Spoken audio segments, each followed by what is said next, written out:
ମହିଳା ପ୍ରିମିୟର ଲିଗ୍‌ରେ ମୁମ୍ବାଇର ଐତିହାସିକ ବିଜୟ। ମହିଳା ପ୍ରିମିୟର ଲିଗ୍ 2023 ପ୍ରଥମ ମୁକାବିଲାରେ ମୁମ୍ବାଇ ଇଣ୍ଡିଆନ୍ସ ଐତିହାସିକ ବିଜୟ ରେକର୍ଡ କରିଛି।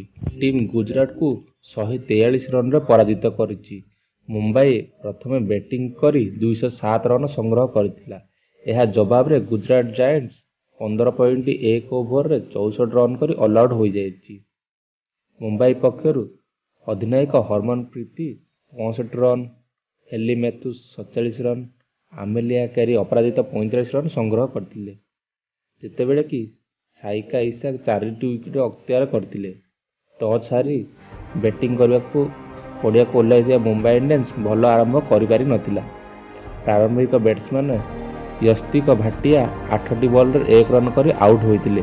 ଏହାପରେ ଓପେନର୍ ହେଲି ମ୍ୟାଥ୍ୟୁସ୍ ନତାଲି ସାଇବରଙ୍କ ସହ ଦ୍ୱିତୀୟ ୱିକେଟରେ 54 ରନ୍ ଭାଗୀଦାରୀ ହୋଇଥିଲେ। ସାଇବର 9ମ ଓଭରରେ ଆଉଟ୍ ହୋଇଥିଲେ। ସେହିପରି ମ୍ୟାଥ୍ୟୁସ୍ 10ମ ଓଭରରେ ଆଉଟ୍ ହୋଇଥିଲେ। ସେ 31 ବଲ୍‌ରେ 3ଟି ଚୌକା ଓ 4ଟି ଛକା ଜରିଆରେ 47 ରନ୍ ସଂଗ୍ରହ କରିଥିଲେ। 77 ସ୍କୋରରେ ମୁମ୍ବାଇର 3ଟି ୱିକେଟ୍ ଯିବା ପରେ ଅଧିନାୟକ ହରମନପ୍ରୀତ ମୋର୍ଚ୍ଚ ସମ୍ଭାଳିଥିଲେ। ସେ ଚତୁର୍ଥ ୱିକେଟ୍ ପାଇଁ ଆମେଲିଆ କ୍ୟାରିଙ୍କ ସହ ମିଶି 89 ରନ୍‌ର ଭାଗୀଦାରୀ ହୋଇଥିଲେ। ହରମନପ୍ରୀତ 23 ବଲ୍‌ରେ ଅର୍ଦ୍ଧଶତକ ହାସଲ କରିଥିଲେ। ସେ ଟୁର୍ଣ୍ଣାମେଣ୍ଟରେ ଅର୍ଦ୍ଧଶତକ ହାସଲ କରିବାର ପ୍ରଥମ ଖେଳାଳି ହୋଇଥିଲେ। 17ତମ ଓଭରରେ ହରମନପ୍ରୀତ ପାଭିଲିୟନ୍‌କୁ ଫେରିଯାଇଥିଲେ।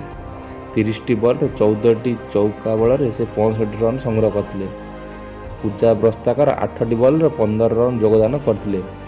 ସେ 20ତମ ଓଭରରେ ଆଉଟ୍ ହୋଇଥିଲେ। ଆମେଲିଆ 24ଟି ବଲ୍‌ରେ ଅପରାଜିତ 45 ରନ୍ କରିଥିଲେ। ସେ ନିଜ ଇନିଂସରେ 6ଟି ଚୌକା ଏବଂ ଗୋଟିଏ ଛକା ମାରିଥିଲେ।